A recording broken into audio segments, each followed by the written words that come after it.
So welcome back to another FIFA 21 topic video. Today we are talking about the things that need to be fixed in FIFA 21.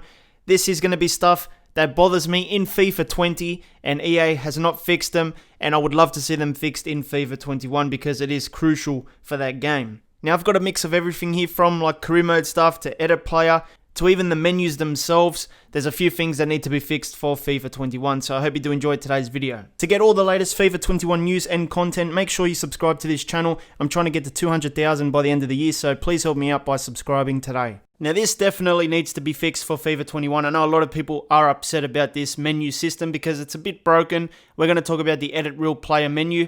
I don't know what they did this year, but they've stuffed it up, and I'll tell you why. First off, let's say you're managing a career mode team, right? Let's say you're managing Arsenal and you want to change maybe 4 or 5 players in one go using this menu.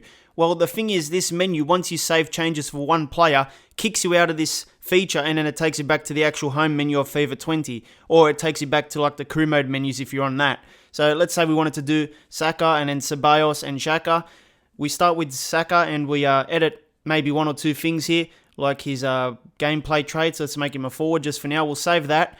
It updates the squads, and I wanted to go to the next Arsenal player, but no, the game decides, nah, we're going to take you back to edit real players menu in the home screen, so you don't edit any more players. And now if you want to go back, it's a complete waste of your time because you've got to go through the male player section, and then you've got to go back to the team you're managing, go to Arsenal, and then you have to find the next guy, and then you can go from there again. And then once you edit this guy again, let's say you tuck your shirt, it saves the settings, and then it kicks you back out to the home menu again. And you can see after a couple of players that you want to do how annoying this would be. And I don't know what the logic is behind this, but they need to fix this one and make a return back to the list of players. Now also, I have a personal gripe with this menu system as well because I'm used to alphabetical order, and this thing is all over the place sometimes. Like, you've got Australia, and then you've got Austria, Belgium, Denmark. What about Argentina? What about Brazil? Where are they? Well, you have to flick through to a different sort of continent where it's got Argentina, Brazil, Chile, Colombia, Mexico, United States, and then China, Japan. I think they've sort of mixed it up a bit based on the continents or the regions, but just keep it the way it was in FIFA 19. I'll show you that soon, where it just goes through alphabetical order. It doesn't matter where the country's located, and that would be easier. So 2 big problems with this, I think, and I'll quickly show you what it's like in career mode so you don't forget.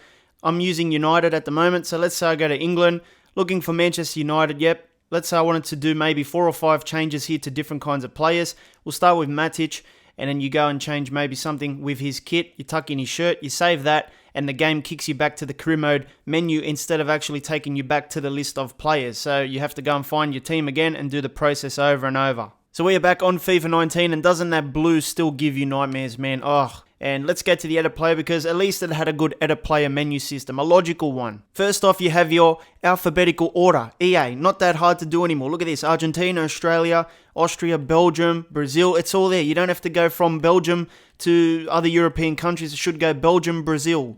Logical stuff right there, EA. Please, look, all alphabetical, like so much easier to follow. And next up, we need to talk about what it does when you actually edit a player. So let's say we go back to Saka, like we did in the FIFA 20 example. It's a different menu system. I think they changed it a bit from FIFA 19 to FIFA 20. So it's a little bit different to what you just saw. But let's say we change the ankle tape. We'll save that. We'll apply and exit. And whoever developed this one did a good job because the menu takes you back to the list of the players. It doesn't take you all the way back to FIFA 19's home screen. So you can quickly go to the next guy, edit what you want there, and save that. I made him a goalkeeper. And there you go. It's a bit slow, but it takes you back to the list. And you can see how much easier that is, EA. Please revert it back to what you did in FIFA 19. Why is it so much worse now? When you're in FIFA 19 career mode and you want to edit a player from your team, it takes you straight to your team list right there. Nice and easy. Don't have to do anything. Go to Rojo. You can change his ankle tape. You save that. And it goes back to the rest of your players in your team. So it's very logical, like I said. I don't know why they changed it for FIFA 20. They just made it more annoying and much more of a slower process. This one is a much quicker process, saves you a lot of time if you're doing a lot of different player edits. If there's something that's super annoying with career mode each year, it's got to be whenever there's a new update that includes new faces, especially around November time, you can't use those faces in existing career mode saves. Now, if you're like me and you love to have the new faces in your career mode saves when they come out, it's pretty hard to actually have a proper time when you start a long-term career mode save because every couple of weeks or something, early on in the FIFA cycle, there's usually tons of new faces that get added into the game. And whenever you feel like you're about to start a new save, there's always an update around the corner that's going to add in some more faces. So that happens usually from like October to December each year, and it makes it pretty hard for people to get into a career mode early on in FIFA's cycle in September. I wouldn't be surprised if there's people that actually wait for the November update to start their career mode saves. With me, I usually do like a short-term one before all the new faces get dumped into the game, and then I do my long-term ones once the new faces come out. But still, it shouldn't have to be this way. You shouldn't have to like neglect a career mode save because new faces have come out and you can't use them in the same save. I think it's a bit stupid the way they've done the system. And PES, I think, has a system where they update the faces, but you can use them in your existing career mode saves in that game. I don't know why FIFA doesn't have the same system, because it's very annoying having to wait for that next face update that's coming around the corner when you just want to start today, enjoy the career mode, and you don't want to worry about faces getting added into the game in the near future. One of the biggest problems is, of course, when November comes around and they dump in the promoted team faces in the Premier League. This causes a problem because a lot of people do Premier League saves in September, but they don't get those promoted team faces in the game yet. And when the November update comes around and they apply the latest promoted team faces for the Premier League clubs, those people that started their save in September in the Premier League don't get to see those faces, even though they're now in the game. In their save, they've got generic faces for those players that got updated. So that's one of the biggest issues in the FIFA cycle for career mode players, because I love to do those Premier League saves and I got to wait for those promoted team faces in November. So it kills off the first 2 months of career mode for a lot of people. It's no secret that the career mode news tiles are a little bit off. I mean, how many episodes did I do this year of just career mode bugs, and the news tiles were taking up pretty much most of the episodes because a lot of them don't make sense. Like, take a look at a few examples. I mean, this one, Taggart scores a brace as Swansea grab win over Ecuador. Like, in which world does Swansea verse Ecuador? Only in career mode news articles. Man City in goalless stalemate against Ireland. Like, what is with these clubs versing countries now? It says, in a match of few chances, defense was the order of the day as Man City drew 0-0 against the Republic of Ireland. Definitely makes sense. And then there's one of my favourites, Houston bag a bargain. A surprising transfer development has seen free agents Emilio Izaguirre move to Houston in a deal rumoured to be worth around $0. What many people find surprising though is the low transfer fee paid for the player. The exit of the 32-year-old has caused mixed emotion amongst the free agents fan base. Which fan base does the free agents have? I don't understand. With many of them believing that they could have got more for the player. Mate, you're called free agents, everyone has to go for free. You can't make a profit if you're a part of the free agents. One fan voiced his opinions by adding, "It's ridiculous, we should have tried to get more for him so that we could invest it into a better player for our own team." Which team does the free agents have? I've never heard of a free agents club. How can we afford to replace him now? Mate, it's just ridiculous. I don't need to explain this. You guys know what I'm going on about, man. Just doesn't make sense at all. And then you've got issues where the press conference graphic doesn't even turn up to work.